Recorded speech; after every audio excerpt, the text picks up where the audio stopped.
Okay, check one, two. All right, today's question is, what is truth? Well, I believe truth is just the truth, and God knows the truth. Have you ever heard of a circular definition when you use the word to define the word? As an example, if you say, what is a shoe? And I say, a shoe is a shoe. It doesn't really define the word. I'm just using the word again. Can you give me a definition and not a circular definition of what truth is? When you tell somebody something and they feel happy because you tell them the right thing, that is truth to me. All right. So I'm going to be giving you something I researched about truth. And you can tell me if you can relate to it, all right? When I looked up the word truth, I got four forms of truth, four types. The first one is objective truth. The second one, subjective truth. The third one, normative truth. And the last one, complex truth. I'm going to explain them. The first one is objective truth. It states that which exists and can be proved is objective truth. Meaning, if I say the sky is blue, that's objective truth because it's true, you can see it. If I say you're a black man and I'm a black man, that's true because you can see it. It can be shown, it can be proved. The next one is subjective truth. This is how someone experiences life and reality and their experience, which is true to them.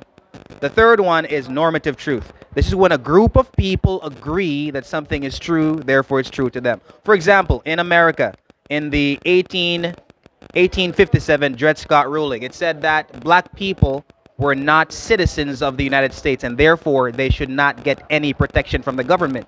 So they are less than the white man or the American citizen, which you and I would agree is not true, right?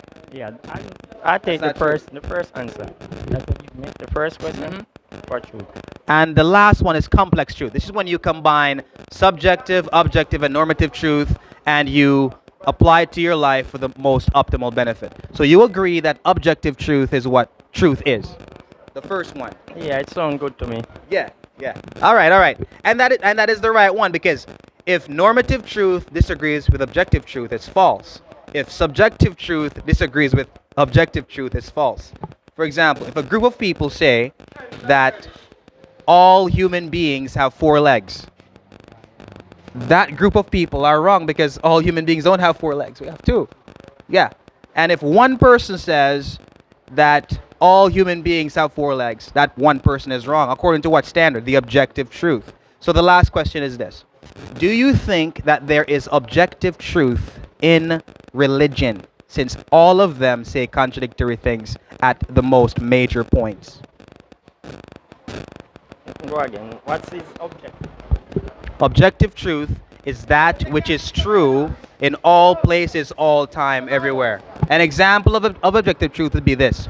4 plus 4 is 8, no matter where it is in the world, no matter who's using it, no matter what time it is. 8 plus 8, 8, 24, 16, 16, yeah. See, I'm bad at math, but you are good, bro. Yeah, so that's mathematical truth, which is a part of objective truth. We are looking at two cars in front of us. That's objective truth. If anything disagrees or contradicts objective truth, it is false. That's the opposite of truth. It's false.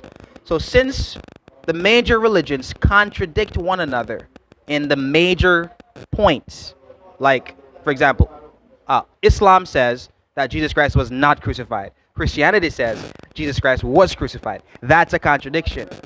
Can there be objective truth in religion since most of them contradict one another? Yes. Good. Which one would you say it is? What? Which one of the religions would you say is the right one? That's what I'm searching for myself. I doesn't know. They confuse me. All right, all right. All right, so To know the real truth. That's what I'm searching. Everybody say that they are right. I understand what you mean. I understand what you mean. So I'm a Christian, and I would say that Christianity is true because it is supported by evidence from history, it is supported by the evidence of logic, and it is supported by the eyewitness testimony throughout the centuries. In 1 Corinthians chapter 15, verse 6, it says that Jesus Christ, when he rose from the dead, he appeared to over 500 people.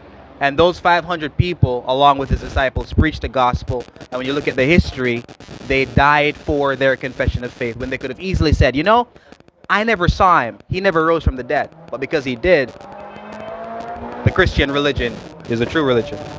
But all other religions are false because their gods are dead, their saviors are dead, but Christ rose again and he's in heaven.